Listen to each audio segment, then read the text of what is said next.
사무엘하 11장 1절부터 5절까지 제가 답변을 읽겠습니다. 사무엘하 11장 1절에서 5절 말씀, 제가 가지고 있는 성경으로 477면입니다.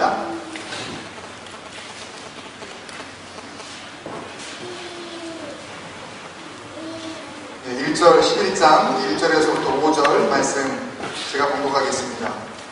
그 해가 돌아와 왕들이 출전할 때가 되매 다윗이 요압과 그에게 있는 그의 부하들과 온 이스라엘 군대를 보내니 그들이 암몬 자손을 멸하고 랍바를 에워쌌고 다윗은 예루살렘에 그대로 있더라.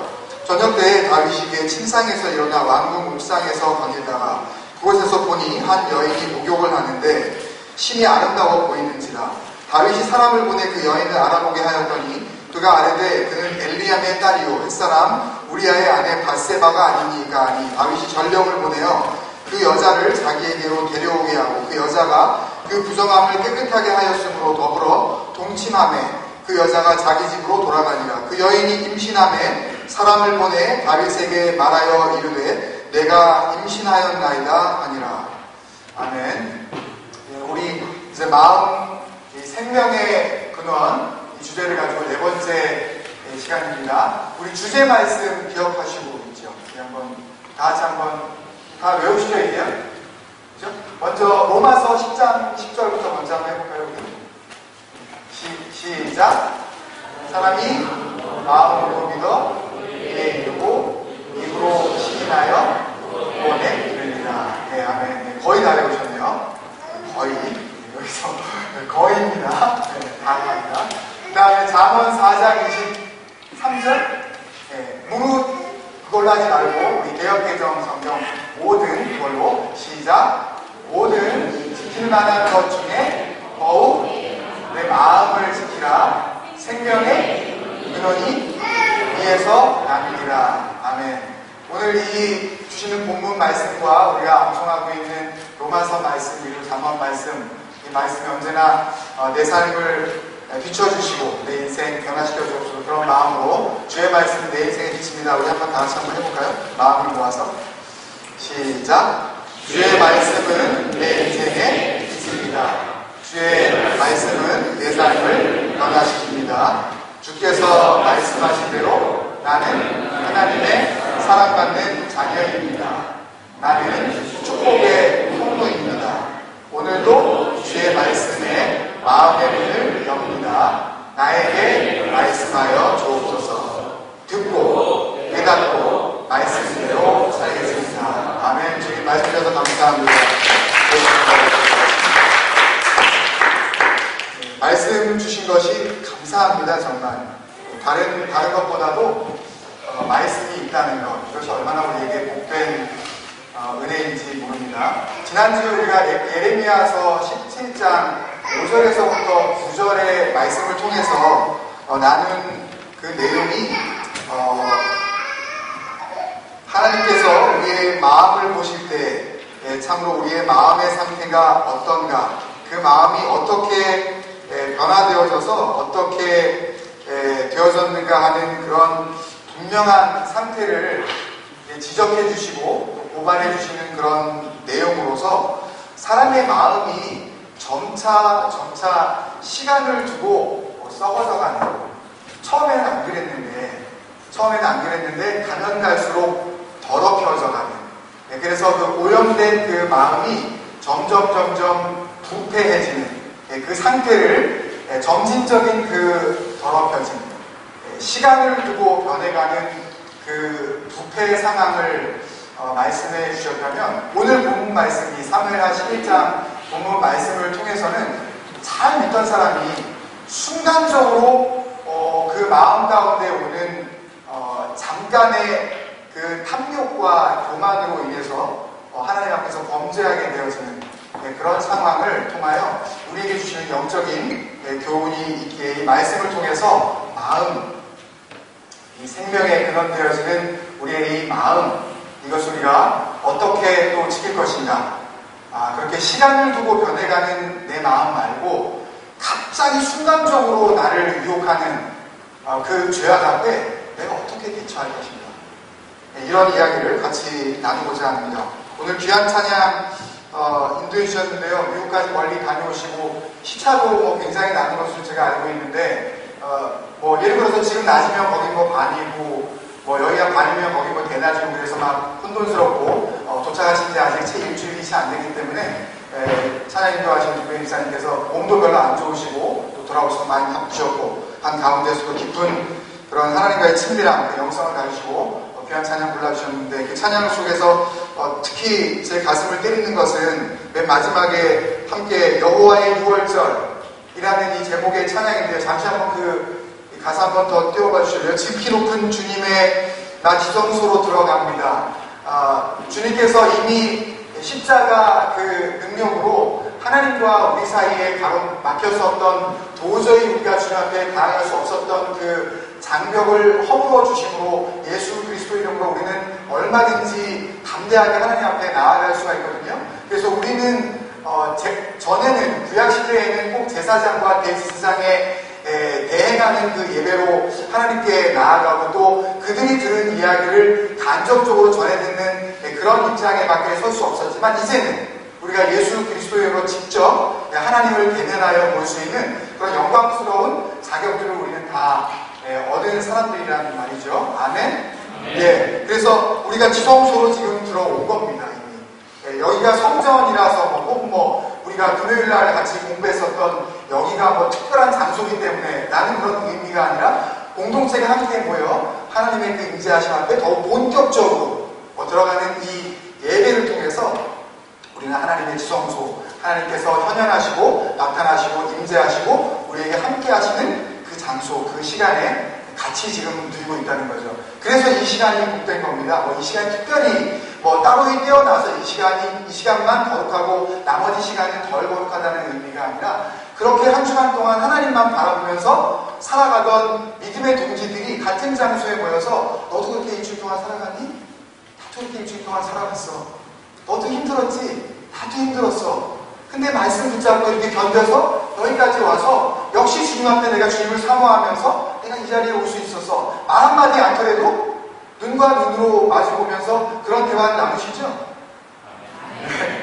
어제 잘 잤냐? 이러고 어제 스코어 좋았냐? 이런 것들 바빴냐? 이런 의미가 아니라 믿음 안에서 한 주간 동안 참 우리가 승리했구나. 또 하나님께서 날마다 우리에게 은혜 주셔서 그거 가지고 살아가다가 또 그런 그 믿음의 동지들이 한자리에 모여서 이렇게 함께 주님 앞에 예배 드릴 수 있는 이런 공유하는 이런 복된 시간, 이것이 너무나도 감격스러워서 그래서 이 시간이 놀라고 은혜가 넘치는 거죠. 옆에 분들 한번 이렇게 바라보세요. 이런 거 굉장히 수스러워하실 텐데 바라보시면 은혜가 안 됩니다. 보시면 갑자기 예배가 방해가 됩니까? 네? 확 은혜가 그냥 찬물을 끼얹듯이 이게 아닌데 그런 생각이 혹시 드십니까? 아니겠죠? 네, 더욱 정말 우리 집사님 얼굴 보니까 또 집에서 보던 내 남편 지긋지긋하게 보던 내 아내 얼굴 거기서 보던 거하고 또 이렇게 함께 모여서 예배드리는 이 순간에 보여진 또 그 하나님의 그 은혜를 막 사모하는 그 얼굴을 보니까 참 새롭네. 그냥 참 러블리, 너무너무 사랑스러운 그런 모습이다라는 그런 생각이 드시죠? 네, 정말 그런 줄로 믿습니다. 이 찬양이 얼마나 감사한지 이곳을 덮으소서, 이곳을 비추소서. 물론 지금 여기 있는 이 예배 장소를 가리키는 그런 단어이기도 하지만 우리의 마음을 주님 앞에 열어드리면서 주님, 내 더러운 마음, 세상 가운데 하나님을 믿는다고 했지만 제대로 그렇게 살지 못했던 거, 이런 하나님 좀 덮어주옵소서. 이 허물, 이 죄악, 하나님의 그 거룩한 목자라고 덮어주옵소서. 주님, 여기를 비춰주옵소서. 어두울 대로 어두워져 있어서 나도 내 마음 알지 못하겠고 왜 이렇게 비는 자주 오는지 날씨 때문에라도 그냥 어떤 우울증도 생길 정도로 이 우중충한 날씨 속에서 정말 너무 괴롭습니다. 주님, 이 침침한 마음 주여 비춰주옵소서. 내 마음을 까먹고 주님, 여기에 그 치료의 광선, 그 주님의 영광스러운 그 빛, 내 마음에 좀 비춰주옵소서. 내 힘으로도 잘 안 됩니다. 왜 이렇게 기쁨이 사라졌는지, 왜 이렇게 감격이 없는지, 하나님께서 주신 이 영광스러운 삶을 왜 내가 제대로 누리고 있지 못한지 주님, 이 어두울 대로 어두워져 있는 내 마음 좀 비춰주옵소서. 그래서 썩어가고 있는 것 주님 고쳐주시고 이제 새롭게 하셔서 내 마음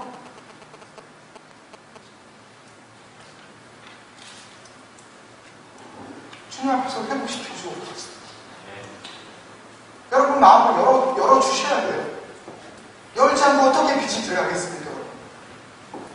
꽉 닫아놨는데 들어갈 틈도 없는데 아무리 빛은 비치는데 하나님의 그 능력의 방선은 지금 우리를 향하여서 그렇게 쏟아부어주고 계신데 여전히 나는 마음을 닫아놓고 아무도 날 치료할 수 없습니다.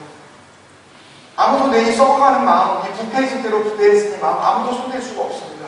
언제까지 이렇게 꼭꼭 닫아두시고 열어지시고 하나님 여기를 지나가소서, 하나님 여기를 만져주소서, 정말 여기를 터치해 주소서, 주님 어루만져 주소서.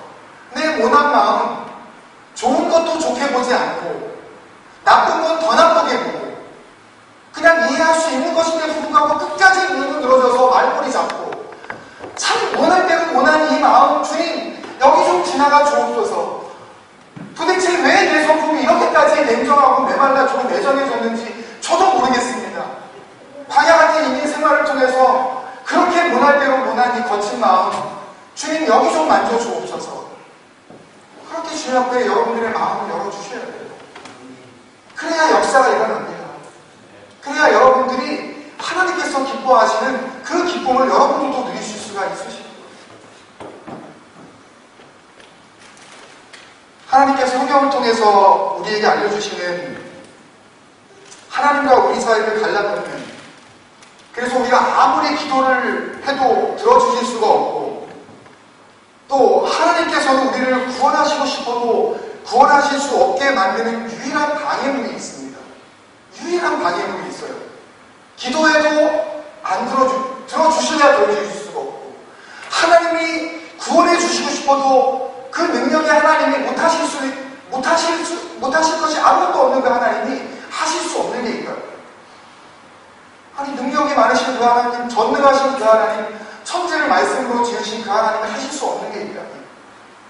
그것이 무엇인지 이사야 선지자는 우리에게 이사야서 59장 1절에서 3절의 말씀을 통하여 이렇게 알려주고 있습니다.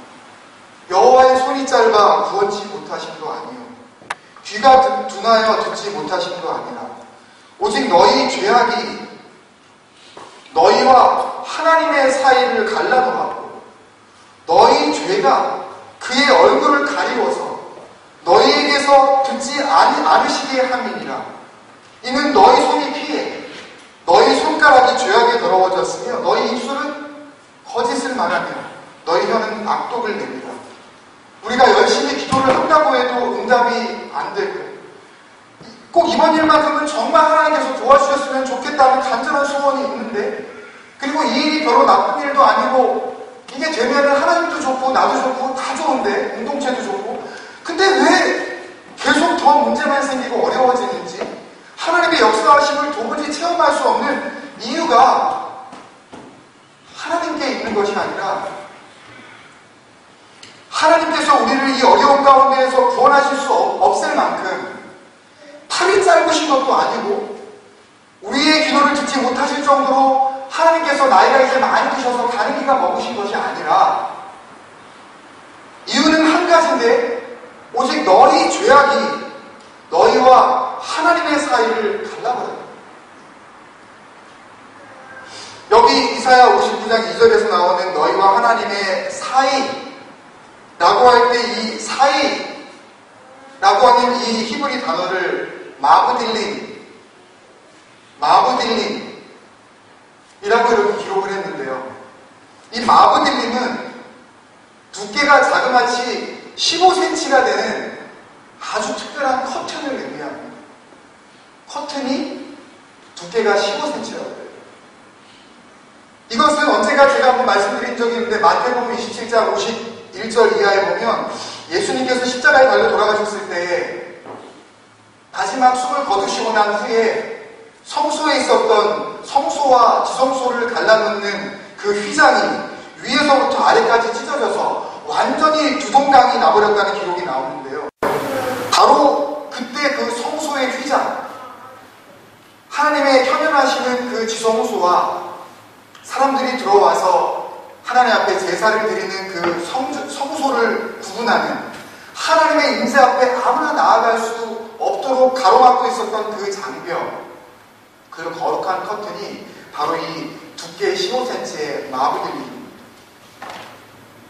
주님께서는 십자가 고난을 통하여서 하나님과 우리 사이에 그 가로막혀 있었던 그 칼끝 하나 들어갈래야 들어갈 수가 없는 15cm 두께의 죄악의 마부들림, 그 뒤에서 무슨 일이 일어나고 있는지 알 수도 없는 그 두꺼운 허물의 마부들림, 그 담벼락을 주님의 십자가의 능력으로 찢어버리셨다. 할렐루야. 이거 그때 안 찢으셨으면 큰일 나는 겁니다. 큰일 나는 겁니다. 지금도 우리는 안식일이 되면 양 한 마리씩 다 가져오셔요. 소 한 마리씩 가져오셔야 된다고요. 흠없는. 하다못해 좀 가난하신 분은 집대동이라도 어디 가서 하나 잡아오셔야 돼요. 그리고 배 째야 돼요. 여기 오늘 우리가 5, 60명 앉아있으면 여기 뭐 양, 뭐 송아지, 은매 거리고 한쪽에서는 막 몇 단 소리 들리고 막 피가 막 몇 갤런씩 막 지금 뭐 성전 뜰 바닥으로 막 흘러나가고 그 피를 씻어서 그 제물로 바치기 전에 막 내장들 다 꺼내고 이건 뭐 어디 정말 말로 표현할 수 없을 정도로 정말 아수라장이 되어 있는 그런 모습이 생각을 해보세요. 21세기에 현대사회에 교회에 나오는데 양 한 마리씩 다 염소새끼 한 마리씩 끌고 나오고, 또 가까운 데 있는 분은 좀 그렇다 치고 멀리서 오시는 장기사님 같은 경우는 어떻게 거기서부터 여기까지 끌고 오시려면 한 3일 전에 출발하셔야 돼요. 어떻게 합니까 이거? 그것부터 시작을 해서 이건 큰일 나는 거예요. 큰일 나는 거예요. 예수님께서 찢으신 그 휘장, 그 마구들림을 갈라놓으신 그 구원의 역사, 그게 얼마나 놀라운 역사인지 정말 우리 다시 한번 깨달아야 합니다. 다른 건 몰라도요, 우리 삶에 하나님의 역사가 일어나지 않고 기도가 응답되지 않고 내가 다른 사람과 비교했을 때 넓은 집에 살지 못하고 우리 자녀들이 다른 자녀들보다 혹 점수가 혹 떨어지는 그런 상황이 있다 할지라도 내 건강이 다른 사람과 비교해서 조금 더 연약한 그런 어떤 비교의 그런 상황 속에서 내가 주님 앞에 간절히 바라는 게 있다 할지라도 그 휘장 갈라놓으신 것 하나만으로도 우리는 오늘 춤을 추면서 주님 앞에 어떻게 이렇게 간편하게 예배드릴 수 있어요? 할렐루야. 지금 염소 안 끌고 소바지 안 끌고 양 안 끌고 비둘기 안 가져가지고 성전에 와서 돈 바꿔가지고 거기서 안 가지고 온 사람은 또 성전 바꿔서 거기서 꺾기를 하거든요. 그러면 10불을 내면 그 성전에 돈 바꾸는 사람들이 9불을 줘요. 그럼 내가 원래는 10불이 필요하면 또 돈을 더 줘서 그걸 갖다가 또 상수행을 시켜야 돼요. 하여튼 별짓을 다 한 겁니다. 그거를 해봐요. 저는 돈 바꾸고 앉아있고 여러분들이 양 한 마리씩 끌고 나가고 있고 목사님 이거 꺾지 마세요 이러고 10불 내면 10불 그대로 주세요 10불 좀 내면 9불 주세요 이러고 이게 이런 게 어딨어요. 이게 뭡니까 도대체 이게 성전 안에서 이런 일이 벌어지고 있을 거예요. 지금도 주님께서 그 휘장을 찢어놓지 않으십니다. 저는 각을 떠서 앞에다가 막 들고 그 연기 나는데 양 태우고 소 태우고 비둘기 갈라놓고 이제서라고 여러분들은 또 한 명씩 한 명씩 줄쳐서 그걸 기다려야 돼요. 예배 한번 드리려고 그러면 오늘 밤새입니다. 1시간 남짓하면 예배도 끝나고 얼마나 할렐루야 지금 안 감사하세요? 별로? 그 정도 가지고 네? 그러세요? 놀라운 겁니다. 이 구원의 역사는요. 그런데 이사야 59장이 얘기하는 이 죄악의 담벼락은요, 당시 포로 해방을 간절히 소망하는 이스라엘 백성의 기도를 하나님께로부터 철저히 가로막고 있었다는 거예요. 이 하나님께서 구원하시고 싶어도 구원할 수 없게 하는, 기도를 들어주고 싶어도 듣지 못하게 하는 이 죄악의 커튼, 이 우리의 이 문제의 마부들림을 만드는 원인을 하나님께서 이 이사야 59장 3절에서 기록해주고 계신데요. 두 가지 똑같은 의미의 그 동의적 개념의 단어가 대꾸를 이루고 있습니다. 하나는 너희 손이, 또 너희 손가락이, 또 한 쌍은 너희 입술은, 그리고 너희 혀는 이라는 이 단어입니다. 의미가 있지만 여기에서 너희 손과 너희 손가락을 의미하는 것은 더 가지려고 하는, 더 얻어내려고 하는 인간의 끝없는 탐욕스러운 마음을 의미하는 것이고요. 또 너희 입술과 혀는 인간의 말과 행동으로 저지르는 하나님보다 더 높아지려고 하는, 하나님이 필요 없다고 하는 모든 교만과 악독을 의미하는 것입니다. 여러분 잘 들으셔야 돼요. 굉장히 중요한 말씀을 하고 있는 거기 때문에 여러분 정말 귀담아서 정신 바짝 잡고 잘 들으셔야 돼요. 그러니까 하나님의 구원을 방해하고 하나님의 응답을 가로막는 기도의 마부들림이 있으니 그것은 곧 뭐다? 우리의 탐욕과 교만입니다. 탐욕은 한마디로 정의하면 보이는 것에 대한 끝없는 욕심입니다. 또 다른 말로 하면 이미 받은 은혜와 축복에 대한 감사 상실입니다. 감사를 어떻게 해야 되는지 잃어버린 거예요. 뭐가 감사해? 감사가 뭔지도 모르는 상태로 이제 가버린 겁니다. 그냥. 그게 탐욕이라고. 뭘 막 더 가지려 하고 이러는 것을 탐욕으로 우리가 착각하고 있는데요. 감사를 잃어버린 상태예요. 가져도 이미 가진 것에 대한 하나님께서 이미 누리도록 하신 모든 그 지나간 시간과 누렸던 모든 삶에 대한 감사와 만족이 없는 마음. 탐욕. 교만은 한마디로 정의하면 스스로 높아지려고 하는 마음. 다른 사람은 나보다 신앙적으로 봐도 그렇고 지식적으로 봐도 그렇고 살아가는 모습으로 봐도 그렇고 다 나보다 한 수 아래다. 감히 나한테 어디. 심지어는 보이지 않는 하나님을 믿어야 할 바에는 뭘 믿는다? 내 주먹을 믿는다. 나를 믿는다. 내 기술을 믿는다. 차라리 우리 아버지를 믿는다. 우리 아버지가 가지고 계신 자갈밭을 계속 오를 것이다. 어디서부터 무슨 말을 어떻게 해줘야 될지 답이 나오지 않는 소위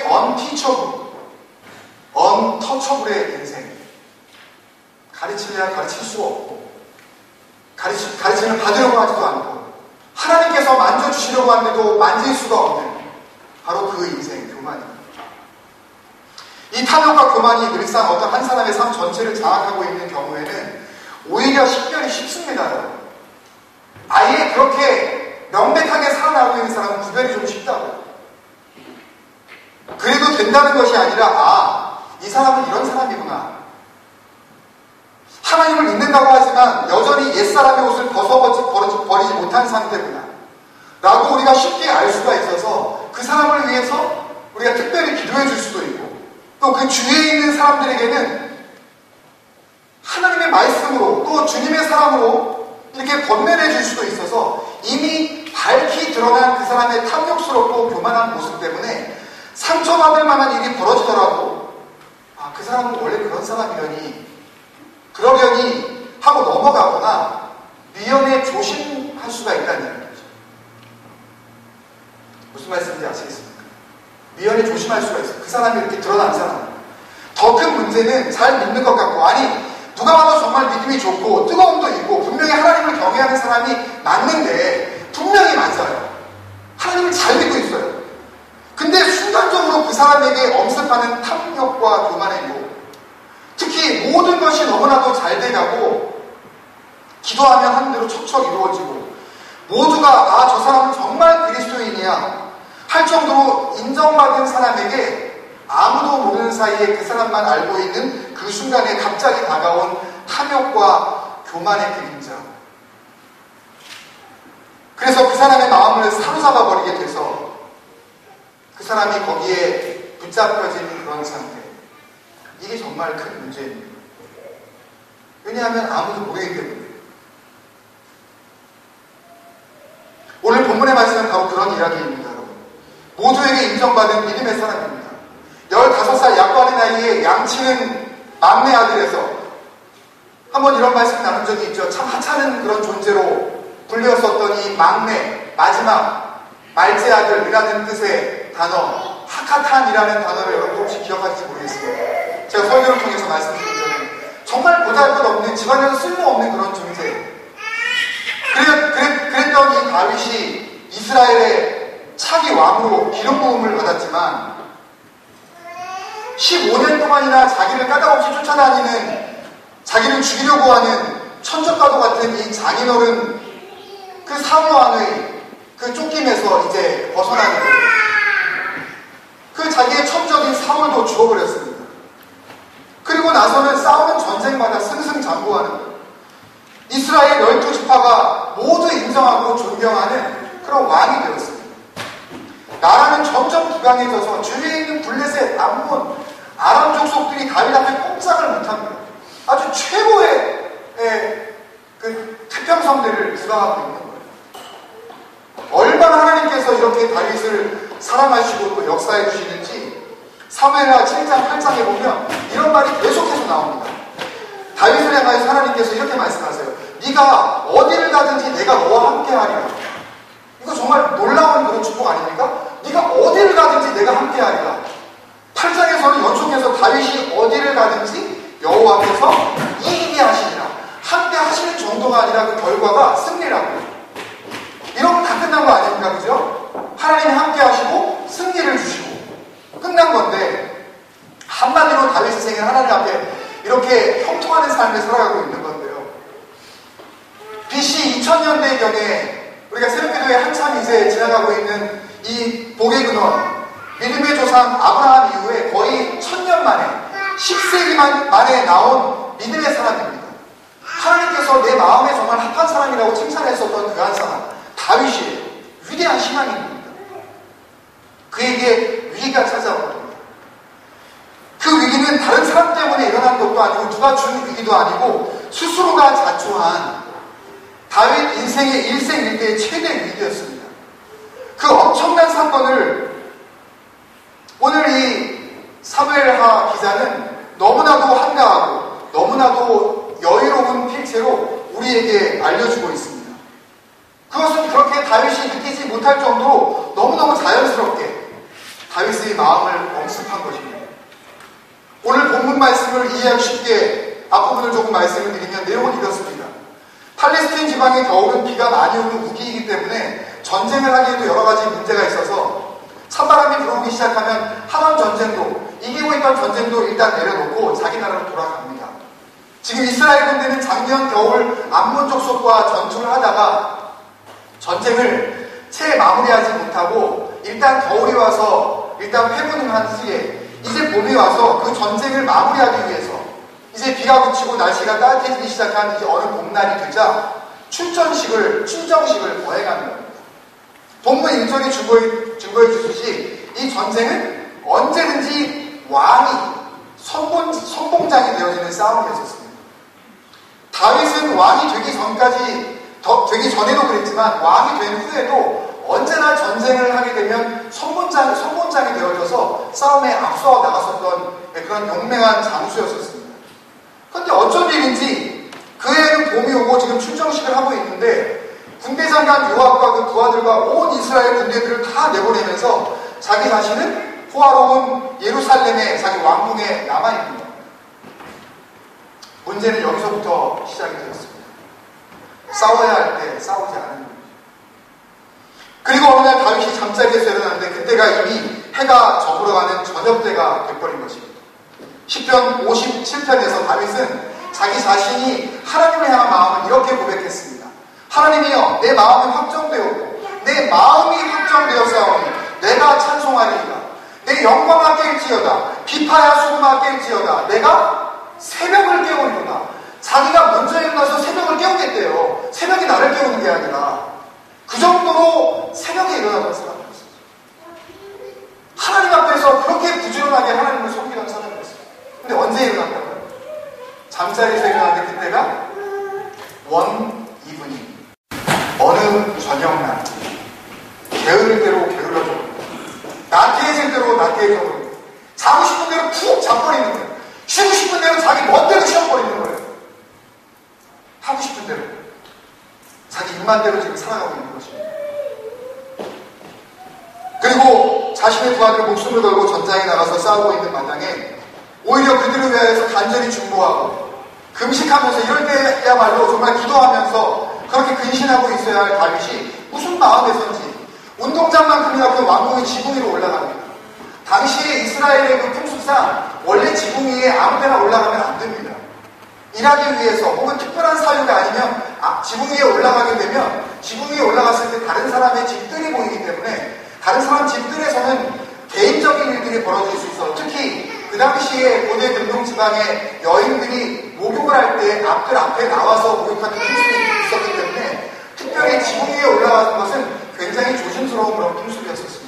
그런데 저녁 때가 돼서 지붕 위에 올라가서 워커라운드 괜히 쓸데없이 돌아다니는 겁니다. 시간을 그냥 허비하고 있는 거예요. 이 채널 저 채널 그냥 돌리면서 뭐 재밌는 거 안 하나?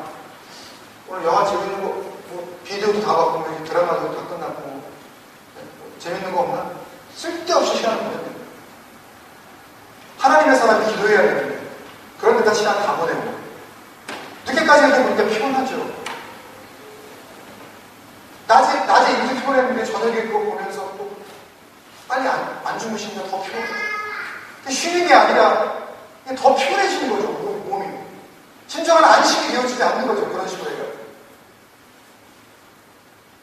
어슬렁 되는데 그때 다윗의 한 여인이 목욕하는 게 보이는 겁니다. 근데 이 여자가 이뻐 보여요. 여러분 우리가 얼마든지 상상해 볼 수 있습니다. 성경에서 이것을 설명해 주지 않아도 우리는 얼마든지 상상할 수 있어요. 실제로도 그렇지만 이 다윗 왕궁은 여염집들과 처마를 마주대하고 있지 않습니다. 왕궁이에요. 왕궁은 여염집에서부터 적어도 수십 미터, 멀게는 수백 미터 떨어져 있다. 가뜩이나 시간은 이미 해가 뉘엿뉘엿 저물어가고 있는 저녁 때입니다. 나이가 이미 40대가 훨씬 넘어버린 이 왕 다윗이 지금 지붕 위에 올라가 있는 거예요. 지붕 위에 올라가서 지금 수십 미터나 떨어져 있는 남의 집 마당에 가뜩이나 해가 뉘엿뉘엿 져가고 지금처럼 무슨 전기불이 있어서 환하게 불을 밝히고 그렇게 내 몸 보라는 듯이 이렇게 목격하고 있는 것도 아닌데 그 여자를 보면 그 여자가 아름다운지 안 아름다운지 어떻게 알 수 있어요? 이미 벌써 그 마음 가운데 탐욕이 들어가거든요. 그 음탕한 마음이 다윗의 마음을 사로잡았거든요. 누구라도 상관없습니다. 이미 그때 다윗의 마음은 순간적으로 엄습한 이 탐욕과 교만의 유혹에 넘어갈 대로 넘어가 버린 그런 상황이에요. 신하를 시켜서 알아보게 합니다. 신하가 돌아와서 보고합니다. 급박하게 돌아가고 있어요. 그 여인은 엘리압의 딸이고 햇사람 우리아의 아내라는 겁니다. 엘리압은 다윗의 가장 충성스러운 신복이고 참모였었던 아히도벨의 아들입니다.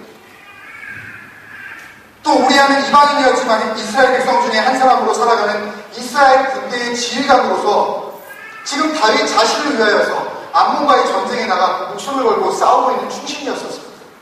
다윗을 위해 모든 것을 다 마친 충신의 손녀딸이자 나라를 위해 헌신하고 있는 장수의 아내였습니다.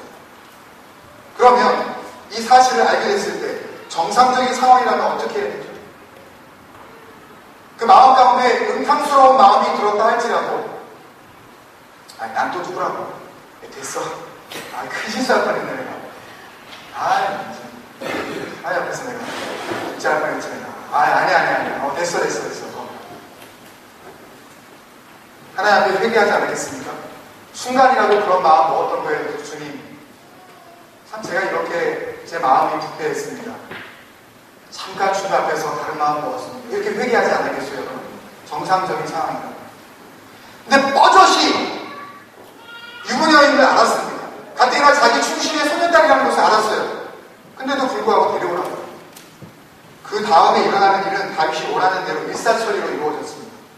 사무엘하 5장에 보면요, 헤브론에서 다윗이 왕위에 오른 뒤에 반쪽짜리 임금이었다가 예루살렘으로 옮기면서 명실을 상부한 통일 이스라엘의 왕이 되는데요. 그때 다윗이 예루살렘에 와서 제일 먼저 한 일이 뭔지 아십니까? 처첩을 더 취한 것이었다고 사무엘하 5장 13절이 증거하고 있습니다. 여자가 있었어요. 한두 명이 아니었습니다. 헤브론 통치 시대에도 이미 6명의 정상적인 아내가 있었어요. 자기가 다 보는 여자입니다. 억지로 결혼한 여자들이 아니에요. 자기가 좋아서 결혼한 여자들이 6이나 있었는데 예루살렘 통치 시대를 열면서 그보다 훨씬 많은 숫자의 여자 그 처첩들을 들여놓은 것입니다. 그런데 거기까지 했으면 아무 문제가 없었는데 이미 자기가 누리고 있는 것에 감사할 줄 모르고 하나님께 주신 그 은혜에 돌아보지 않고 그 순간적인 탐욕에 눈이 어두워서 멀쩡한 가정을 파탄내고 간음죄를 저지르고 맙니다. 그리고 나중에 여러분들이 다 아시지만 그 남편마저도 사실상 자기 손에 피만 안 묻혔을 뿐이지 어지러운 전쟁통 속으로 억지로 집어넣어버리고 어이없이 죽게 만드는 살인 교사죄까지 저지르고 말지 않습니까? 이만하면 됐다고 생각하는 그 여유로운 순간에 내가 왕으로서 가질 수 있는 모든 것을 다 가지고 누리고 있는 그 풍요로운데 다윗은 순간적으로 하나님을 놓쳐버린 것입니다. 그때 그 순간 다윗이 이러면 안 되지. 이스라엘 남자란 남자는 다 전쟁에 나갔고 남편마저도 나가서 어떻게 될지 모르는 이 여인, 더욱이 나는 이 나라의 왕이고 그래서 내가 무슨 짓을 하든 볼 사람 아무도 없어도 지금까지 나를 지켜주셔서 참 촌스럽기 짝이 없는 그 8형제 가운데 천덕꾸러기, 얼마나 하찮았으면 정말 말지 쓸모없는 그런 막내 아들로 불렀었던 학한탄이라고 불리우던 나를 여기까지 인도하신 하나님 앞에서 내가 범죄할 수 없지. 그 하나님께서 지금도 나를 바라보고 계신데 이러면 안 되지 하고 마음을 접었어야 합니다. 그런데 탐욕과 교만의 눈이 어두워지자 자기를 여기까지 인도하셔서 이렇게 위대한 성군이 되게 하신 그 하나님을 새까맣게 잊어버린 것입니다. 1994년 교인 80명 교회에 31살 젊은 나이에 담임 목사로 부임해서 10년 만에 2만 명 출석 교인이라는 한국 교회 역사상 전무후무한 어마어마한 성장을 주도한 한 목사님이 작년 말 교회 여신자 성추행이라는 불미스러운 사건으로 퇴임하였을 때 그 교회와 한국 교계 안에 던져진 충격은 이루 말할 수가 없는 것이었습니다. 어렵게 개혁적인 기독 언론의 기자가 이 목사님을 직접 만나서 인터뷰를 했습니다. 목사님 같은 열정의 사도가 목사님처럼 하나님만 바라보면서 그렇게 뜨거운 강단의 설교를 퍼부으시던 이 목사님이 어떻게 이뤄질 수가 있습니까? 목사님이 대답했습니다. 순간적이었습니다. 순간적이었다. 그 탐욕, 그 교만이 자기의 이 심령에 타고 들어오는데 걸린 시간은 0.1초도 걸리지 않는 순간이었다는 것입니다. 순간이었습니다. 순간적인 유혹이 있었습니다. 그 유혹 앞에 한 번 무너지자 그 유혹이 죄악이 되어지고 그 죄악이 습관이 되어져서 그 습관이 나의 삶을 여기까지 끌고 왔습니다. 1993년 교인 50명의 뉴질랜드 오클랜드 한 작은 교회에 시드니에서부터 온 한 담임 목사님이 부임하셨습니다. 7년 만에 교인 2,500명, 교회 부지 총 2만여 평의 땅을 매입해놓고 오클랜드에서 가장 시설이 잘 되어 있다는 ABC 방송국이 망했을 때 그 사옥을 사들일 정도로 엄청난 성장을 부과했었던, 그래서 그 방송국을 교회 본당으로 사용하고 있을 정도로 놀라운 성장을 이룩한 그 교회의 담임 목사님인 그분은 그 후 4년 뒤 남편이 있는 여성도와 1년 넘게 불미스러운 관계를 가졌다는 것이 사실로 드러나자 자신의 명의로 돼 있었던 교회 부지 전체를 팔아서 현금화해서 미국으로 도피하려다가 그 교회 안수집사님 10명에게 붙잡힌 사건이 있었습니다. 안수집사님 10분이 이 목사님과 이 여집사님을 각각 별도로 만나서 소위 청문회를 열었습니다. 목사님, 어떻게 된 일입니까? 한번 말씀해 주십시오. 집사님, 왜 그러셨습니까? 집사님 남편한테 미안하지도 않으셨습니까? 그 중에 제가 잘 아는 안수집사님 한 분이 3년여 전에 멜번에 일부러 저를 찾아서 오셔서 이 이야기의 전모를 다 말씀해 주셨습니다. 이 목사님이 이렇게 말씀하시더라는 겁니다. 정말 죄송한 겁니다. 순간적인 실수였습니다. 잠깐 한눈 파는 사이에 정말 그 찰나의 순간에 그 탐욕과 교만이 자기의 마음으로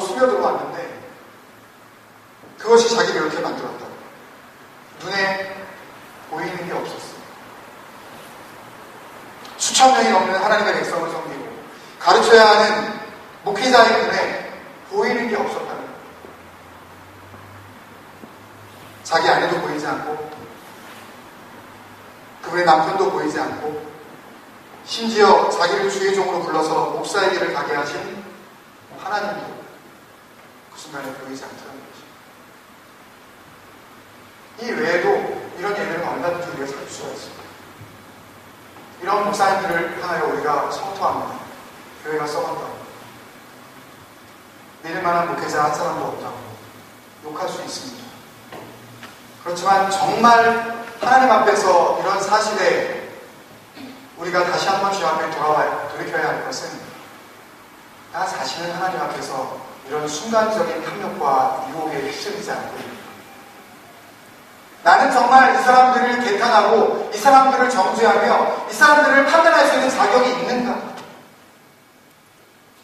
나는 이런 범죄하면서 정말 자유했는가?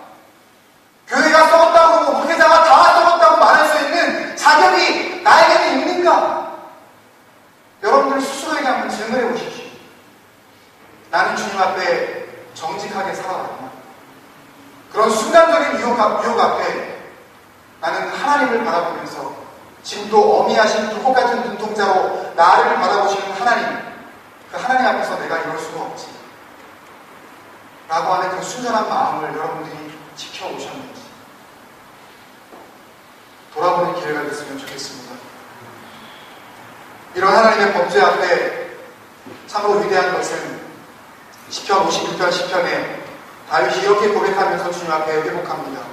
하나님이여, 내 속에 정한 마음을 창조하시고 내 안에 정직한 영을 새롭게 하소서. 마음이 문제였습니다. 마음이 전부였습니다. 마음을 지키는 것이 정말 생명과도 같은 것이었습니다. 그래서 다시 주님 앞에 돌아와 아버지, 내가 잘못했습니다. 회개하는 다윗의 고백은 내 속에 정한 마음을 창조하여 주옵소서. Oh my Lord, create in me a pure heart. 정말 순수한 심장을 이식시켜 주옵소서. Oh my God, renew a steadfast spirit within me. 내 안에 굳건한 그 믿음, 흔들리지 않는 마음 주옵소서. 어떤 유혹, 어떤 상황 속에서도 그 살아계신 하나님께서 나를 지으신 그분이 나를 바라보고 계신다는 그 믿음, 거기서 떠나지 않게 하여 주옵소서. 그래서 믿음으로 승리하게 하여 주옵소서. 마음입니다. 여러분, 마음을 어디에다 주시겠습니까? 하나님 앞에 주님, 나에게 정한 마음 창조하시고 내 안에 정직한 영 새롭게 하셔서 삶의 모든 상황 속에서 하나님을 인정하게 하여 주옵소서. 내 가정을 지킬 수 있는 길도 마음이고 내 믿음을 지킬 수 있는 길도 마음이라는 것을 다시 한번 깨닫고 주님, 내 마음 주님 앞에 올려드리게 하여 주옵소서. 우리 그런 마음으로 함께 이 찬양 같이 했으면 좋겠습니다. 김병익 사님 나오셔서 같이 이 찬양 드릴 때 하나님, 우리 마음 가운데 이러한 마음 허락하여 주옵소서. 우리 간절한 마음으로, 우리가 기도하는 마음으로 찬양 같이 한번 주님 앞에 드리기 원합니다. 간절한 마음 주시옵소서. 오 주님, 정직한 영을 새롭게 하소서.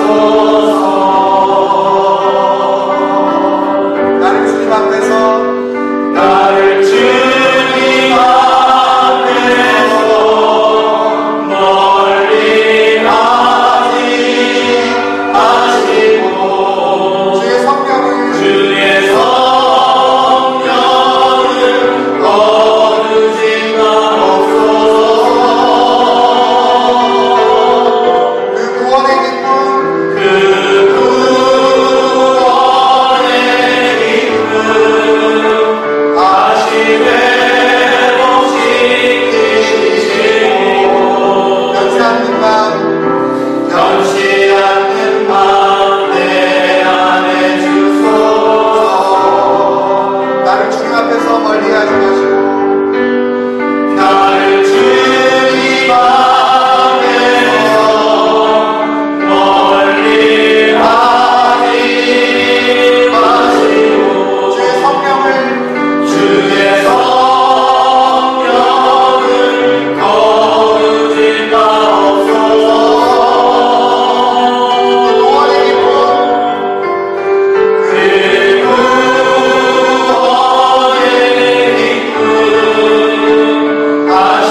성숙하지 못한 마음 내 안에 있는 것 주님 잘 아십니다.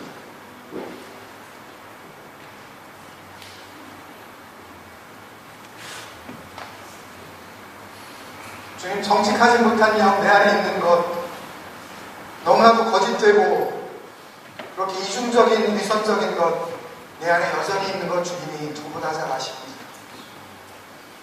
주님, 이 상태에서 주님께로부터 계속 멀어지지 말게 하여 주옵소서. 주님, 주님을 멀리하는 이 마음 주님 내버려 두지 마옵소서. 상실한 이 마음, 강사를 잃어버린 이 마음 주님 그대로 방치시켜 두지 마옵소서. 주님의 그 거룩한 성령을 내 심령으로부터 거두지 마옵소서. 하나님, 언제부턴가 구원의 기쁨이라는 것은 나와 상관없는 그런 단어였습니다. 구원의 감격이라는 것은 초신자가 누리는 것이지 나처럼 신앙생활을 오래 한 사람이 여전히 거기에 머물러 있을 수 없다라는 그런 교만한 생각으로 살았던 내 마음, 그게 성숙한 믿음이 아니라는 것을 주님 오늘 알려주셨사오니 주님 앞에 그 거만한 마음 내려놓게 하여 주옵소서. 나를 회복시켜 주옵소서.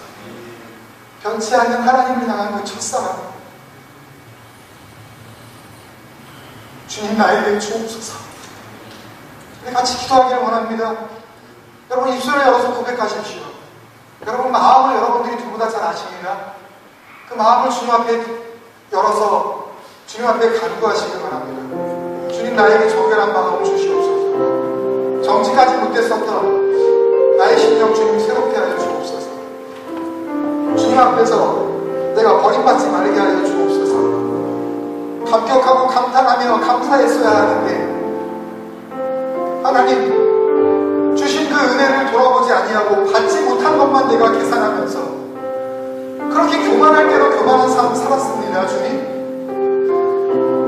나에게 오시옵소서. 나의 마음을 지나가시옵소서. 나의 마음 맞추옵소서. 여러분 입술을 열어서 기도하십시오. 언제까지 여기에 머물지 않게 하여 주옵소서. 닫혀진 마음에는 아무 역사도 일어나지 않습니다. 하나님의 은혜가 폭포수처럼 쏟아져도 여러분들이 입술을 열어서 고백하지 않으면 아무런 일이 일어나지 않는다. 하나님의 은혜를 여러분들의 것으로 소유하시길 바랍니다. 기도하십시오.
천하보다 귀하게 여기셔서 안타까운 마음으로 우리에게 말씀하여 주시고 그 말씀을 통하여서 다시 한번 주님 앞에 일어설 수 있는 회복의 기회를 주신 것 감사합니다. 하나님 돌아서게 하여 주옵소서. 주님과 우리 사이에 그 관계를 막아놓았었던 모든 죄악의 마무리들을 예수님의 그 보혈의 공로로 갈라주셨사오니 이제는 우리 안에 들어와 계시는 그리스도의 영을 의지하여 담대하게 주님 앞에 나아가는 그런 진정한 거룩한 성도의 삶을 살아가게 하여 주옵소서.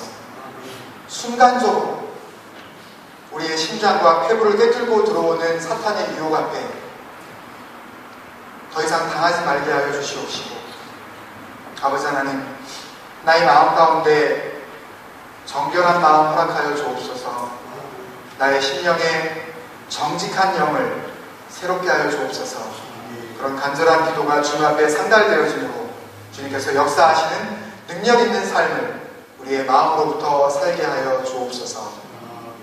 주님 앞에 빈손 들고 오지 아니하고 우리를 향하신 하나님의 놀라우신 계획과 섭리와 그 사랑과 그 구원의 섭리에 감격하며 우리에게 주신 모든 것이 하나님의 것이라는 마음으로 주님 앞에 헌물하고 헌신하며 우리의 마음을 주님 앞에 드립니다.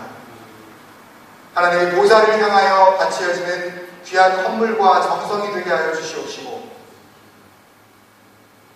너희 보물이 있는 곳에 마음이 돋아 하시는 그 말씀처럼 우리의 보물을 하늘나라, 우리가 살아야 할 그 영원한 곳에 심음으로 말미암아 하나님께서 영광 받으시고 이 땅 가운데에는 하나님의 놀라우신 역사하심이 드러나는 귀한 능력 있는 물질과 헌신이 되게 하여 주옵소서.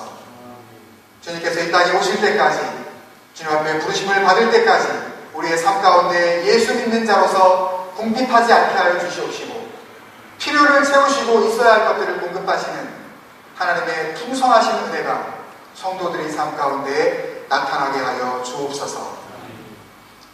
지금은 선한 목자 되신 우리 주 예수 그리스도의 은혜와 독생자를 이 땅에 보내주신 하나님 아버지의 극진하신 사랑하심과 우리 안에 계셔서 날마다 우리에게 세임 주시는 거룩하신 성령님의 내주교통 역사하심이 순간적인 모든 탐욕과 교만의 유혹 앞에서도 생명에 그런된 우리의 마음을 하나님 앞에 지킴으로써 더 이상 주님 앞에 범죄하지 않을 것을 다짐하며 돌아가는 성도들의 머리 위에와 섬기시는 가정과 사업장과 일터와 자녀들과 그들의 미래와 삶의 모든 지경 위에 이제부터 영원까지 함께 하시기를 간절히 축원드리옵나이다.